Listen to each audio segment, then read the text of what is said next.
Mutual fund investments are subject to market risks. Read all scheme-related documents carefully.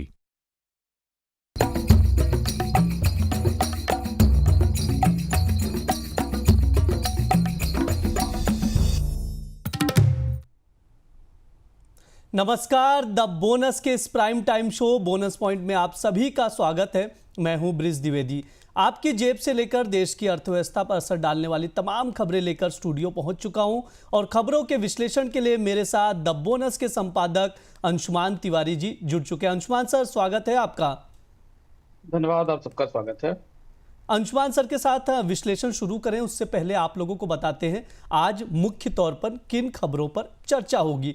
Bonus point में आज सबसे पहले LED TV पर बात करेंगे। आशंका है कि मेमोरी सेट्स महंगा होने की वजह से एलईडी टीवी की कीमतों में तेजी आ सकती है। 3 महीनों में फ्लैश मेमोरी सेट्स के दाम 50% बढ़े हैं। इसके बाद म्यूचुअल फंड की शेयर खरीद में आई गिरावट का विश्लेषण होगा। अक्टूबर के दौरान उनकी खरीद 6 महीने के निचले स्तर पर रही है। अंशुमान सर से जानेंगे कि इसका क्या असर हो सकता है।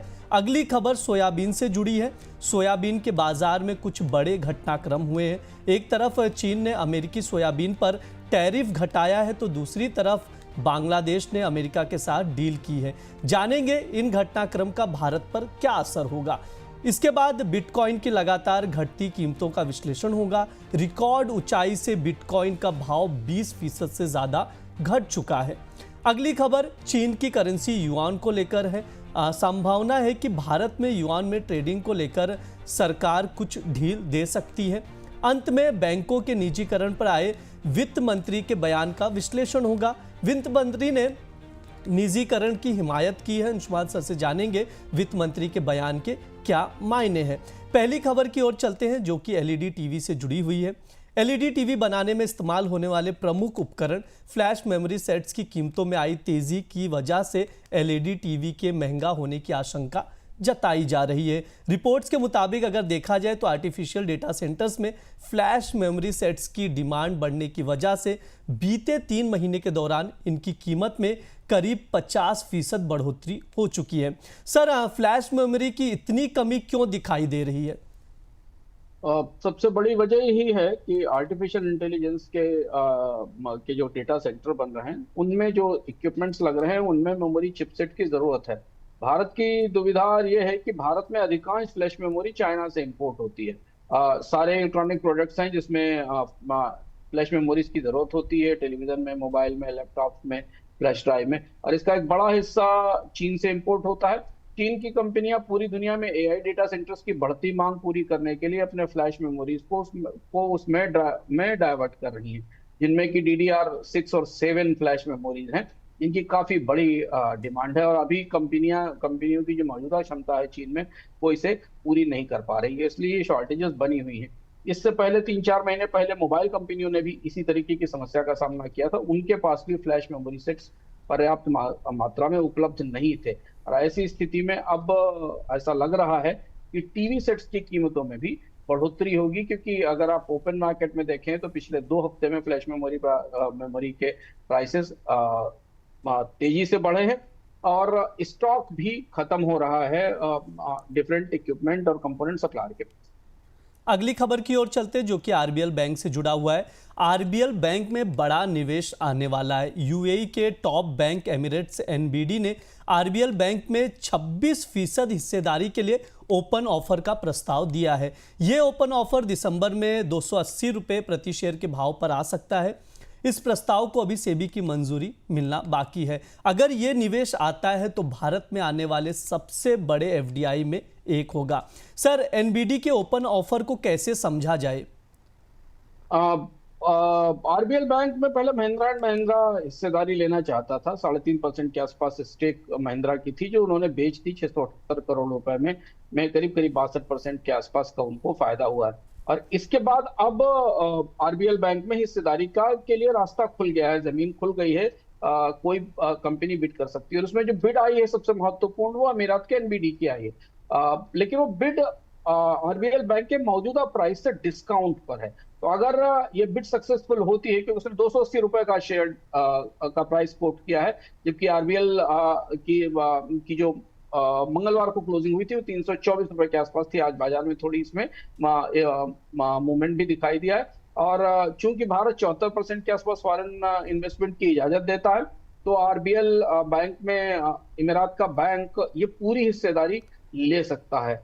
ये अपने आप में पहला ऐसा प्रयोग होगा जिसमें बैंक में कोई विदेशी कंपनी इतनी बड़ी हिस्सेदारी ले रही है। चर्चा है कि एनबीडी करीब करीब 60% हिस्सेदारी ले सकती है आरबीएल बैंक में, जो कि $3 बिलियन के आसपास का होगा और एक क्रॉस बॉर्डर एक्विजिशन होगा, जो कि काफी लंबे समय के बाद हम भारतीय बाजार में कुछ ऐसा देखेंगे। प्रस्ताव आ गया है इस पर आरबीआई के बोर्ड के बाद फिर वित्त मंत्रालय और रिजर्व बैंक की मंजूरी ली जाएगी। अगली खबर की ओर चलते हैं। डेरिवेटिव मार्केट में टर्नओवर एक साल की ऊंचाई पर पहुंच गया है।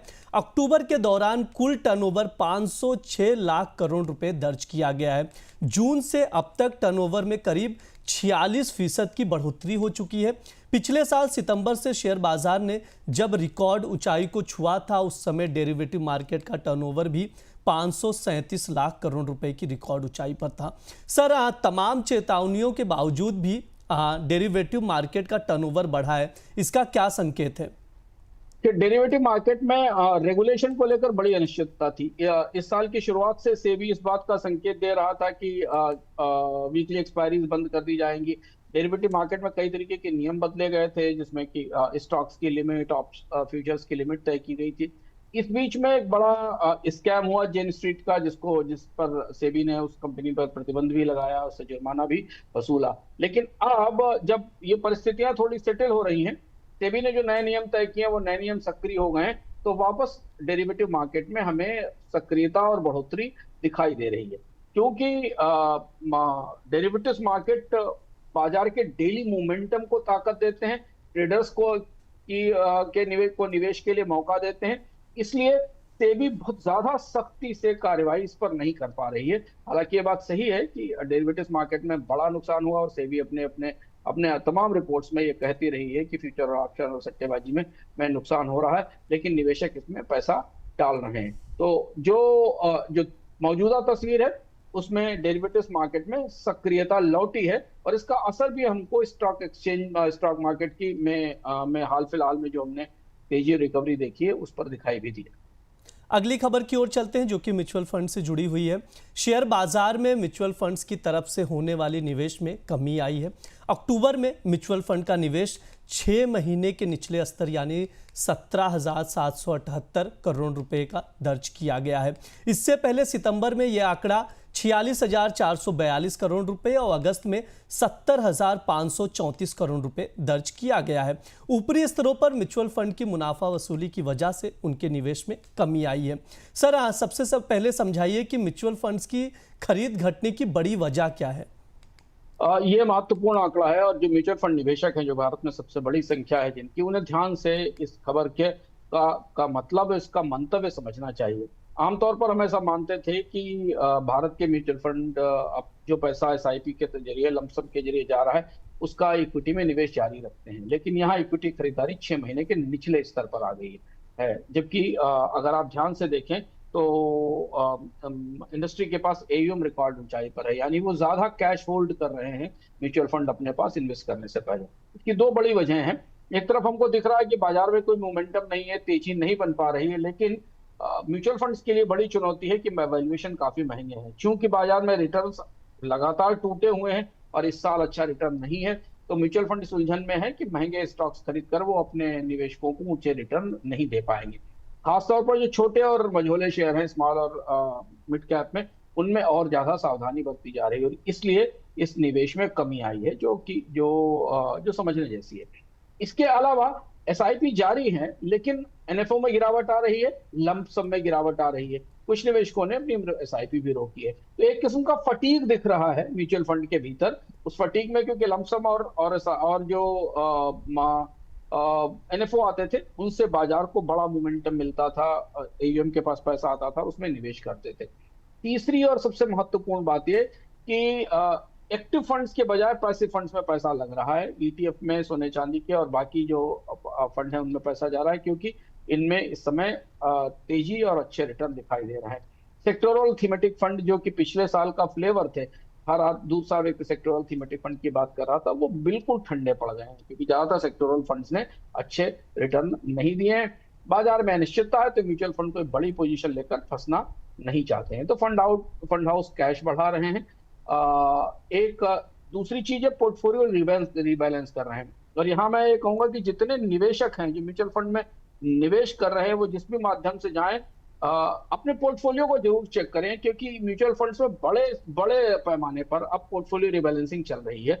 कि कई सारे कारण हैं, विदेशी निवेशक कहीं बिकवाली कर रहे हैं, कंपनियों के रिजल्ट्स हैं, इंडाइसेस में बदलाव हो रहे हैं, जैसे MSCI ने इंडेक्स अन्य भारत के भारत 4 भारतीय शेयरों को शामिल किया है, बैंक निफ्टी इंडाइसेस में इंडेक्स में बदलाव हो रहा है। तो इसलिए अब लंबी अवधि की तैयारी की जा रही है और किसी एक सर्टेन लेवल पर प्रवेश की तैयारी की जाएगी। SIP मजबूत है, रिटेल निवेशक बने हुए हैं, अस्थायी ठहराव है। लेकिन अगर आप निवेशक हैं तो अब आपको अपना पोर्टफोलियो करीब से देखने की बहुत जरूरत है, क्योंकि पोर्टफोलियो में क्या बदलाव हो रहे हैं ये आपको पता रहने चाहिए। अपने पोर्टफोलियो के बारे में, डिफरेंट फंड्स के बारे में जानने के लिए आप बोनस के सिप के टिप कार्यक्रम से जरूर जुड़िए। वहां आपको स्पेसिफिकली उन सवालों का जवाब मिलेगा कि कौन से फंड्स हैं जहां सबसे कम इक्विटी इन्वेस्टमेंट हुआ है पिछले 1 महीने में। खासतौर से हाइब्रिड फंड्स को लेकर थोड़ी हमें नरमी दिखाई दे रही है। सर, ऐसे में यह भी समझना जरूरी है कि IPO को लेकर म्यूचुअल फंड्स की गतिविधियों पर क्यों सवाल उठ रहे हैं? म्यूचुअल फंड के विवेक पर बड़े सवाल उठ रहे हैं। IPO में जो वैल्यूएशंस आ रहे हैं, जिन वैल्यूएशंस पर IPO में, जैसे लेंसकार्ट का IPO था या इसके पहले IPO था या ग्रो का IPO था, ये सवाल बार बार उठ रहा है। म्यूचुअल फंड उद्योग को इस पर जवाबदेही के साथ जवाब देना चाहिए, क्योंकि वो दूसरे के पैसे से, अदर पीपल्स मनी से निवेश कर रहे हैं। उन्होंने इन IPOs में जो खरीदारी की है या जो वैल्यूएशन को सपोर्ट किया है, उसके बाद उसमें उनमें कितने रिटर्न की उम्मीद है, हम लोग विस्तार से बता चुके हैं बोनस पॉइंट में लेंसकार्ट के IPO के बारे में, और इससे पहले के IPO के बारे में हमने देखा कि बहुत सारे IPOs जो बहुत हाई वैल्यूएशन पर आए और बाद में उन्होंने रिटर्न नहीं दिए। ये मुद्दा लेंसकार्ट के वैल्यूएशन के साथ उठा था, इससे पहले अर्बन कंपनी के वैल्यूएशन के साथ उठा था, अब ग्रो के साथ उठ रहा है कि म्यूचुअल फंड्स इन IPOs में आम निवेशकों का पैसा तब तक कैसे लगाए दे रहे हैं जब तक कि एक सामान्य निवेशक भी इन कंपनियों के आंकड़े देखकर समझकर ये जान सकता है कि इनके वैल्यूएशन फुलाए गए हैं, ब्लोटेड हैं, इन्हें जबरन अधिक किया गया है। क्योंकि म्यूचुअल फंड निवेशकों को ये चिंता जरूर करनी चाहिए कि उनका पैसा किसी ऐसे IPO में जा रहा है जो लिस्टिंग के बाद गिर जाता है, लंबे समय तक रिटर्न नहीं देता। पेटीएम का किस्सा हमारे सामने है, हुंडई लंबे समय तक दबाव में रहा था। तो ये सवाल जरूर उठेंगे और म्यूचुअल फंड उद्योग को उम्मीद है कि म्यूचुअल फंड उद्योग इन सवालों का जवाब देगा पारदर्शिता के साथ। अगली खबर की ओर चलते हैं। शेयर बाजार की लिस्टेड कंपनियों में घरेलू संस्थागत निवेशकों की हिस्सेदारी रिकॉर्ड स्तर पर है और विदेशी निवेशकों की हिस्सेदारी 13 साल के निचले स्तर पर आ गई है। सितंबर तिमाही में अगर देखा जाए तो घरेलू संस्थागत निवेशकों की हिस्सेदारी में 44 बेसिस पॉइंट की बढ़ोतरी हुई है और हिस्सेदारी बढ़कर 18.26% पर पहुंच गई है, जो कि रिकॉर्ड स्तर पर है। इस दौरान विदेशी निवेशकों की हिस्सेदारी 34 बेसिस पॉइंट घटकर 16.71% पर आ गई है, जो 13 साल का निचला स्तर है। सर, DIS की होल्डिंग बढ़ना और FIIs यानी विदेशी निवेशकों की होल्डिंग घटना क्या ट्रेंड बताता है? देखिए ब्रज, अभी हम लोगों ने एक खबर पहले बात की कि म्यूचुअल फंड्स का इक्विटी इन्वेस्टमेंट कम हो रहा है, उसके तार आप इस खबर से जोड़ सकते हैं। भारतीय कंपनियों में DII में भी म्यूचुअल फंड्स की होल्डिंग ऑल टाइम हाई पर है, करीब करीब 11% के आसपास पहुंच गई है। 10.9% अगर आप कहें एग्जैक्टली पहुंची हुई है, क्योंकि म्यूचुअल फंड्स के पास कैश का और SIP का बड़ा फ्लो है, तो वो बाजार में इन कंपनियों में सबसे बड़े हिस्सेदार हो गए और इसलिए उन्हें ये चुनौती का सामना करना पड़ रहा है कि कंपनियों के स्टॉक्स अगर गिरते हैं तो इनका बड़ा पोर्टफोलियो AUM प्रभावित होती है। तो डोमेस्टिक कंपनीज की हिस्सेदारी बढ़ते जाना, FIs की हिस्सेदारी कम होते जाना, ये एक ऐसा फिनोमेना है जो पिछले 3-4 साल से, कोविड के बाद से भारत में चल रहा है, खासतौर से पिछले 2-3 साल में, 2 साल में हुआ है। एक तरह से अगर आप देखें तो ये अच्छा है कि भारतीय बाजार में विदेशी पूंजी बाजार को सहारा नहीं दे रही है, बल्कि भारतीय बाजार अब घरेलू पूंजी के सहारे है। चूंकि विदेशी निवेशकों ने जुलाई से सितंबर के क्वार्टर में 1 लाख करोड़ रुपए से ज्यादा की बिकवाली की है और डोमेस्टिक इन्वेस्टर्स ने करीब करीब 2,21,000 करोड़ रुपए के 2 गुने स्टॉक्स खरीदे हैं।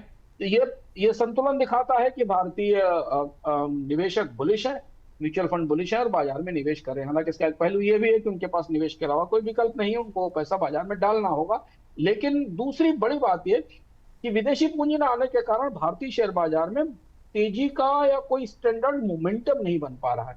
हम बाजार में लगातार एक हफ्ते तक चलने वाली तेजी, बहुत ज्यादा नहीं लेकिन एक सस्टेन्ड तेजी नहीं देख रहे हैं। हम तेज बिकवाली आते देखते हैं, मार्केट के स्विंग्स काफी बड़े हैं, 3 से 4-5% के स्विंग हो रहे हैं, और एक निफ्टी अपने अपने बेंचमार्क्स में 26,000 से ऊपर टिकने में बड़ा मुश्किल महसूस कर रहा है। तो यकीनन भारतीय निवेशकों ने अपने निवेश से, भारतीय निवेश कंपनियों, संस्थाओं ने और म्यूचुअल फंड ने अपने निवेश से बाजार को साध तो रखा है, पर बाजार को दौड़ाने की कुवत उनमें नहीं है, बाजार को ऊपर ले जाने की क्षमता उनमें नहीं है, क्योंकि उन्हें ये दिख रहा है कि जो वैल्यूएशंस जहां खड़े हुए हैं वहां अगर विदेशी निवेशक पैसा नहीं लगा रहे हैं तो भारतीय कंपनियां भी क्यों पैसा, भारतीय निवेशक भी पैसा क्यों लगाएंगे जब इतने अच्छे रिटर्न्स आने की उम्मीद नहीं है। पर यही वो वजह है जिस वजह से बाजार सीमित दायरे में लंबे समय से, काफी लंबा साल, इस साल के कई सारे महीने निकल गए जब बाजार बेहद सीमित दायरे में रहता है, या बाजार में एक दिन आपको तेजी दिखती है और अगले दिन मुनाफा वसूली आ जाती है। अगली खबर की ओर चलते हैं। बांग्लादेश और अमेरिका के बीच सोया मिल को लेकर हुई डील से भारत का सोया मिल एक्सपोर्ट घट सकता है। डील के तहत बांग्लादेश $1 अरब का सोयाबीन अमेरिका से खरीदेगा। बांग्लादेश भारतीय सोया मिल का सबसे बड़ा खरीदार रहा है, लेकिन सितंबर में खत्म हुए फसल वर्ष 2024-25 के दौरान अगर देखा जाए तो भारत से बांग्लादेश को सोया मिल एक्सपोर्ट 46% घटकर 1.63 लाख टन रहा है, और अब अमेरिका और बांग्लादेश में डील से ये एक्सपोर्ट और घट सकता है। इसके अलावा आप लोगों को बता दें कि चीन और अमेरिका के बीच ट्रेड डील के बाद चीन अमेरिकी कृषि उत्पादों पर इंपोर्ट टैरिफ हटाने जा रहा है। अमेरिकी सोयाबीन पर 10 नवंबर से 15% टैरिफ हटने जा रहा है। हालांकि 13% टैरिफ बरकरार रहेगा। सोयाबीन के अलावा मक्का, चिकन और गेहूं पर भी इंपोर्ट टैरिफ में कटौती का फैसला हुआ है। सर, अमेरिका और बांग्लादेश की जो डील हुई है वो क्या है और उसका क्या असर होगा? दुनिया के सोयाबीन ट्रेड में बड़ा शिफ्ट आ रहा है, बड़ा परिवर्तन आ रहा है। डोनाल्ड ट्रंप जो अपने टैरिफ के जरिए जो करना चाहते थे वो कम से कम सोयाबीन के मामले में तो होता दिखाई दे रहा है, क्योंकि अमेरिका और बांग्लादेश का जो सोयाबीन सप्लाई समझौता है जो करीब करीब $1 बिलियन से 1.25 बिलियन डॉलर तक का है, ये शुरू हो गया है, और इसका बड़ा असर हमें ग्लोबल सोयाबीन ट्रेड के फ्लोज पर दिखाई देगा। बांग्लादेश की टॉप कंपनियां हैं मैग्ना सिटी और डेल्टा ग्रुप, अगले 12 महीनों में ये सोयाबीन खरीदेंगी, जो पहले से, मतलब जो बांग्लादेश का पहले का आयात है उसका 3 गुना है, 3 टाइम्स ज्यादा है। 2025-26 में करीब 2.4 मिलियन टन का आयात हुआ था। सस्ते दाम में सोयाबीन मिल रहा है और सप्लाई की सुरक्षा मिल रही है। अमेरिका में अतिरिक्त स्टॉक है, कीमतें कम है, और इसलिए बांग्लादेश को ये सस्ता मिलेगा।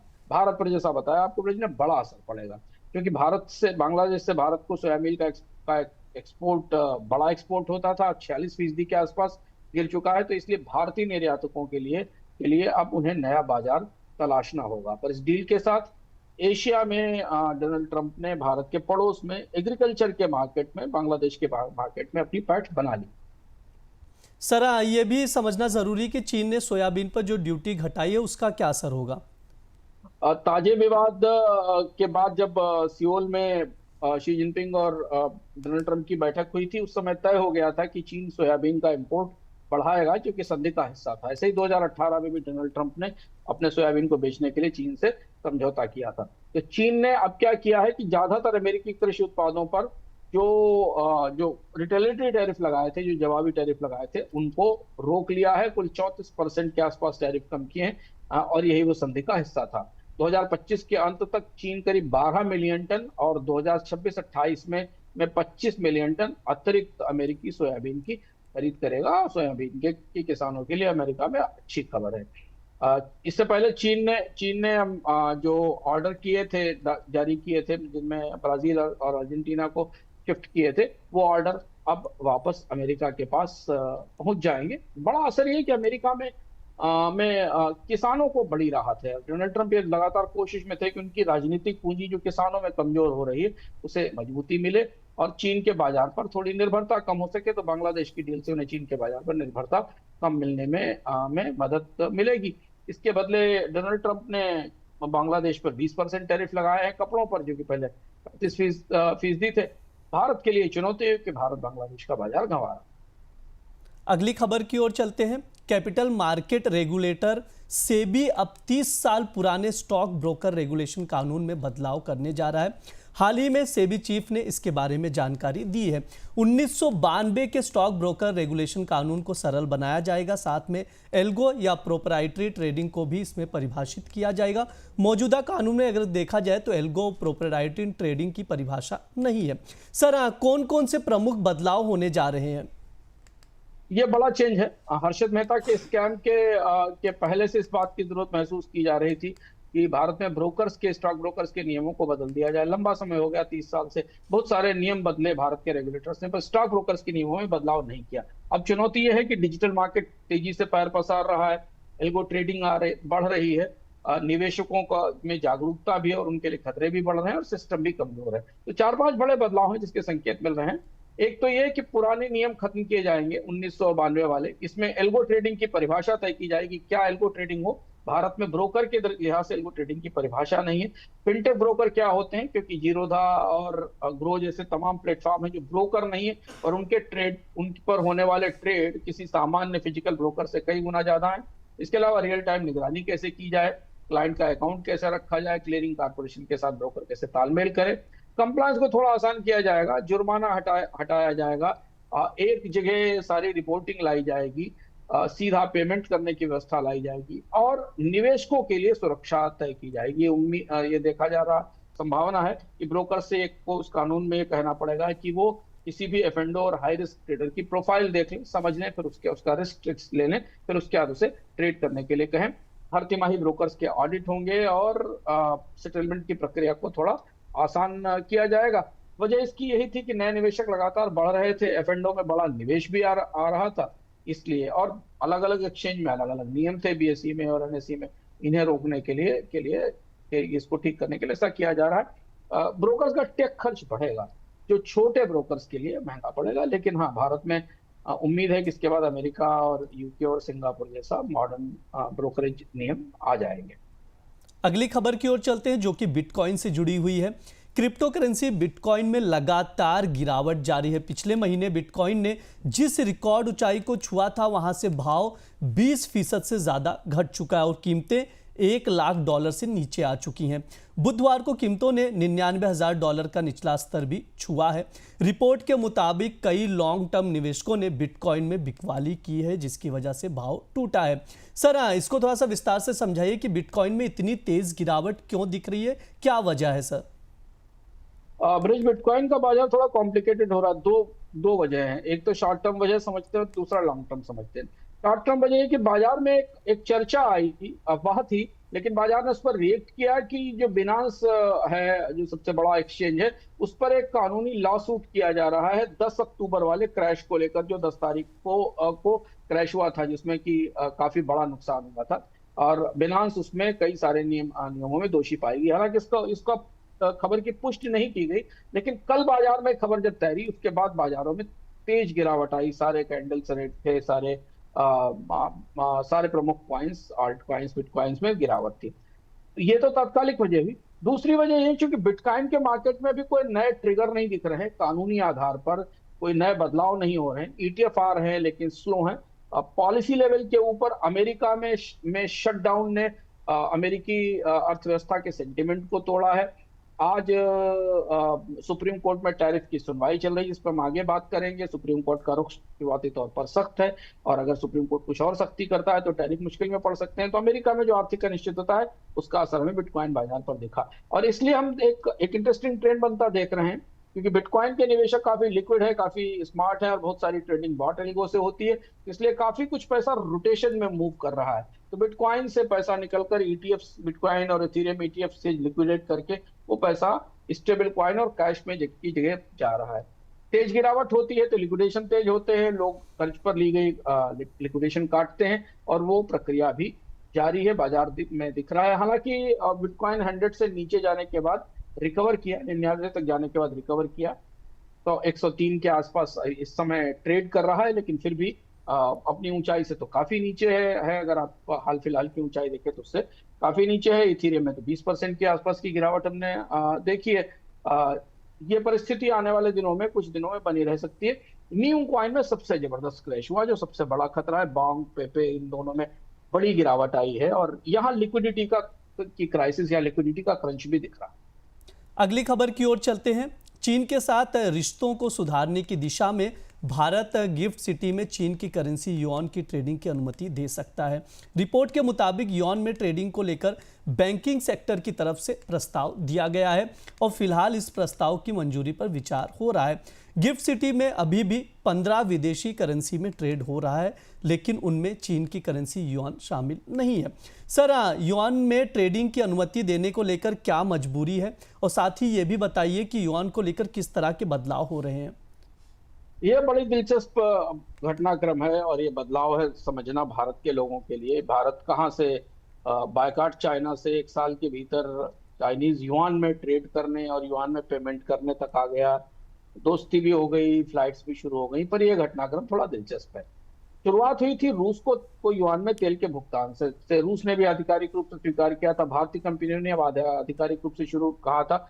अगस्त के बाद सितंबर से भारत ने रूस से खरीदे गए तेल को युआन में चुकाना शुरू किया था। बाकी कुछ हिस्सा दिरहम में भी जाता है, लेकिन इसमें एक बड़ा हिस्सा जाने लगा था। आईओसी ने 3-4 शिपमेंट्स का भुगतान युआन में किया था, क्योंकि रूस रुपया चाहता नहीं था, रुपया वो बेच नहीं पाता था, फंस जाता था। युआन आसानी से बदला जा सकता है, चूंकि युआन का रिजर्व रूस इस्तेमाल करता ही है और बड़ा ट्रेड है रूस और चाइना के बीच में, तो युआन उस ट्रेड में शामिल हो जाते थे और ये डॉलर से बचने का आसान रास्ता था। तो भारत अब युआन खरीदने वाला देश बन रहा है धीमे धीमे, और इसका सीधा फायदा हमें चीन की मुद्रा की मजबूती के तौर पर दिख रहा है। तो यहां से वो दरवाजा खुला था। अब इस दरवाजे में आगे बैंकों ने कहा है कि अगर गिफ्ट सिटी को, जो कि IFSCA जो भारत की का ऑफशोर सेंटर है, उसे अगर आधुनिक बनाया जाना है, अंतर्राष्ट्रीय स्तर पर तैयार किया जाना है, तो वहां युआन की ट्रेडिंग की इजाजत दी जाए। ये प्रस्ताव अभी हाल में ही सरकार के पास आया है। अभी यहाँ 15 मुद्राओं में ट्रेडिंग होती है, 15 करेंसी ट्रेड होती है, बट युआन उसमें शामिल नहीं है। यहाँ USD EUR में अब FSCA सिस्टम शुरू हो रहा है, जहां पर लाइव क्लियरिंग हो सकेगी इसमें सौदों की। तो बैंक से चाह रहे हैं कि अगर युआन की ट्रेडिंग शुरू हो जाए तो वो यहाँ पर युआन बेस्ड प्रोडक्ट्स लॉन्च कर सकेंगे, इन्वेस्टमेंट के मौके ला सकेंगे, और गिफ्ट सिटी को हांगकांग और सिंगापुर जैसा दर्जा मिल जाएगा। भारत के लिए थोड़ी दुविधा है, क्योंकि भारत को इससे फायदा तो होगा रूस के तेल का भुगतान करने में, चीन के साथ रिश्तों में, लेकिन डॉलर से बचने की कोशिश में भारत चीन पर निर्भर हो जाएगा, युआन पर निर्भर हो जाएगा। और चूंकि चीन से $100 बिलियन का घाटा है, तो भारत को और ज्यादा युआन खरीदना पड़ेगा चीन को भुगतान करने के लिए। लेकिन ये युआन वाली हिचक अब टूटती हुई दिखाई दे रही है। कहां कहां किस किस पॉलिसी में, किन किन बिजनेस ट्रांजैक्शंस में, पेमेंट सिस्टम में युआन को इंटीग्रेट किया जाएगा, इस पर हमारी निगाहें रहेंगी। अगली खबर की ओर चलते हैं। वित्त मंत्री निर्मला सीतारमण ने सरकारी बैंकों में निजीकरण को बढ़ावा देने का समर्थन किया है। दिल्ली स्कूल ऑफ इकोनॉमिक्स के एक कार्यक्रम में उन्होंने कहा कि सरकारी बैंकों के निजीकरण से फाइनेंशियल इंक्लूजन को खतरा नहीं है, क्योंकि प्रोफेशनल और बोर्ड से नियंत्रित बैंक राष्ट्रीय बैंकिंग हितों को ध्यान में रखते हुए काम करते हैं। वित्त मंत्री ने कहा है कि बैंकों का राष्ट्रीयकरण जिस मकसद से हुआ था, वो मकसद पूरी तरह से हासिल नहीं हुआ है। सर, बैंक प्राइवेटाइजेशन को लेकर वित्त मंत्री का जो बयान आया, उसको कैसे समझें?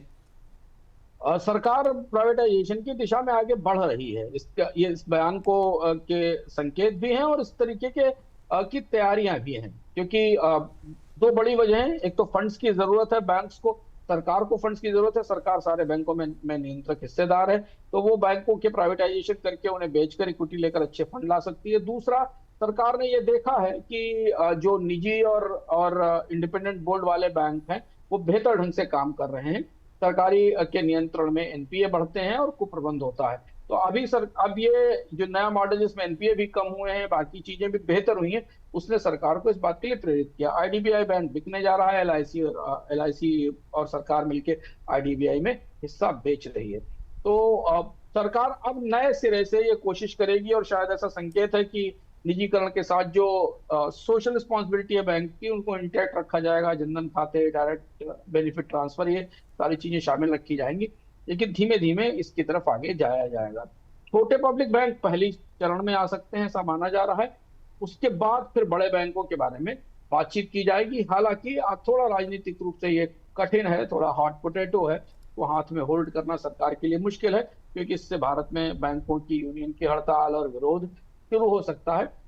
स्टॉक मार्केट के निवेशकों के लिए अच्छी बात है, क्योंकि जैसे जैसे इक्विटी बिकेगी, प्राइवेट सेक्टर आएगा, बेटर वैल्यूएशन होंगे, जो वैल्यू फंसी हुई है वो खुलेंगी, अनलॉक होंगी। लेकिन राजनीतिक रूप से सरकार इसे गले उतार पाएगी संसद के और यूनियंस के, ये देखना होगा। लेकिन कहीं इस बात से यह संकेत मिल रहा है कि बैंकों का प्राइवेटाइजेशन अब सरकार की वरीयता पर आ गया है, प्रायोरिटी थोड़ी उसकी ऊपर आ गई। अगली खबर की ओर चलते हैं, जो कि ट्रंप टैरिफ से जुड़ी हुई है। अमेरिकी राष्ट्रपति ट्रंप के दुनिया भर के देशों पर लगे टैरिफ को अमेरिका की सुप्रीम कोर्ट में चुनौती दी जा रही है। इस मामले पर सुप्रीम कोर्ट में सुनवाई शुरू हो गई है और कोर्ट ने टैरिफ की कानूनी वैधता पर सवाल उठाए हैं। सर, ट्रंप टैरिफ के खिलाफ अमेरिकी सुप्रीम कोर्ट में सुनवाई शुरू हो गई, वहां से क्या कुछ अपडेट्स आ रहे हैं? ये आज की सबसे महत्वपूर्ण खबर है और अमेरिका में और के इंडस्ट्री में, पूरी दुनिया की इंडस्ट्री में इस हियरिंग को बहुत करीब से देखा जा रहा है, क्योंकि जिस तरह से हियरिंग शुरू हुई है वो ट्रंप के लिए चौंकाने वाली। ट्रंप ने जो इन टैरिफ्स को इमरजेंसी इकोनॉमिक पावर्स एक्ट, जिसको IEEPA कहा जाता है, इसके तहत ये टैरिफ लगाए थे। तो जो पहली हियरिंग हुई, जो शुरुआत हुई, उसमें जो सवाल पूछे गए वो बेहद चौंकाने वाले थे। दोनों साइड के जस्टिस ने, मतलब कंजर्वेटिव और रिपब्लिकन और डेमोक्रेट दोनों जस्टिस ने ये सवाल पूछा। इनमें चीफ जस्टिस जॉन रॉबर्ट्स और जस्टिस एमी कोनी बैरट भी शामिल थी, जिन्होंने ये सवाल किया कि 1977 का इमरजेंसी लॉ कैसे इस बात को जस्टिफाई करता है कि डोनाल्ड ट्रंप 100 देशों पर सीधे टैरिफ लगा दें और पूरे इंटायर यूएस ट्रेडिंग सिस्टम को नए सिरे से बदल दें। कॉन्स्टिट्यूशनल सेपरेशन ऑफ पावर में ये अधिकार केवल कांग्रेस को देता है, प्रेसिडेंट को ये अधिकार नहीं है। ये एक्सक्लूसिव अथॉरिटी टैरिफ इंपोज करने के लिए लागू नहीं होती। इस सवाल ने ट्रंप के कैंप को, ट्रंप के वकीलों को लगभग हिला दिया कोर्ट के भीतर, क्योंकि इतने सारे जजेस ने और खुद चीफ जस्टिस ने ये सवाल पूछा। दूसरी चीज है कि दूसरा बड़ा मुद्दा आया कि चीफ जस्टिस ने यह कहा कि जो टैरिफ इंपोज किए गए उसमें इमरजेंसी फॉरेन पॉलिसी लॉ का इस्तेमाल किया गया, जो कि कॉन्स्टिट्यूशनली कठिन है इस पर विश्वास करना कि विदेश नीति को टैरिफ की पॉलिसी से जोड़कर चलाया जा रहा है, और ऐसा कभी नहीं हुआ। अगर ऐसा हुआ है तो कांग्रेस ने किया है, और इसका और बाकी जो इमरजेंसी लॉ का प्रत्याशित उपयोग है, इस पर कई सारे सवाल उठे। अब यहाँ से दो धाराएं निकलती दिखती हैं ब्रज, जिस पर काफी चर्चा है।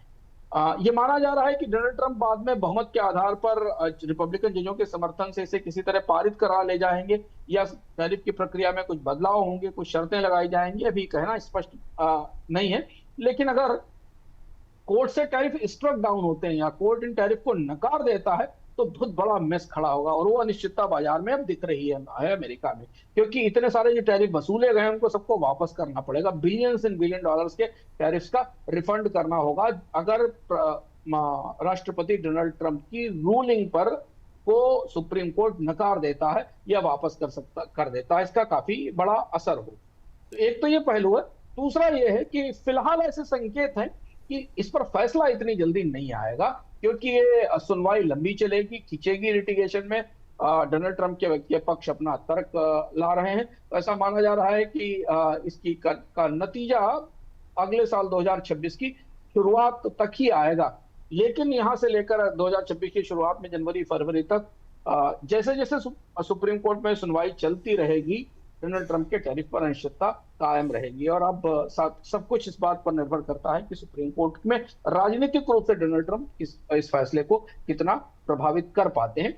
ये एक दूसरी वजह है कि शेयर बाजारों में और क्रिप्टो में और बाकी दुनिया के बाजारों में अनिश्चितता बनी हुई कि एक तो शटडाउन है, काफी सारी सर्विसेज बंद है, एयरक्राफ्ट सर्विसेज बंद है, एयरपोर्ट्स पर भारी भीड़ है, और दूसरी तरफ टैरिफ भी सुप्रीम कोर्ट की एक्टिव सुनवाई में आ गया। और सुप्रीम कोर्ट ने लोगों को चौंकाते हुए ट्रंप के टैरिफ पर थोड़ा क्रिटिकल, थोड़ा आलोचनात्मक और सवाल पूछने वाला बार बार सवाल पूछने वाला रुख अपनाया है। तो फिंगर्स क्रॉस्ड है, इस खबर पर हमारी नजर हमेशा की तरह बराबर बनी रहेगी। उसमें जो भी अपडेट है वो हम लेकर आपके पास।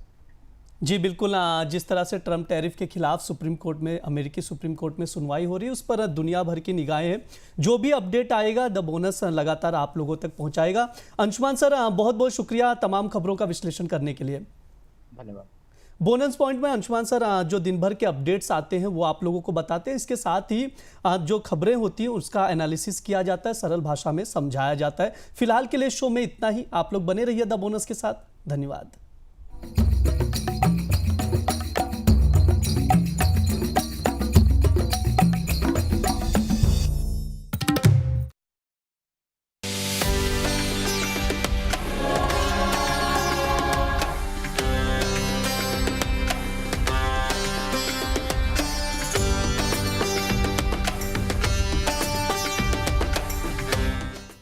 Mutual fund investments are subject to market risks. Read all scheme related documents carefully.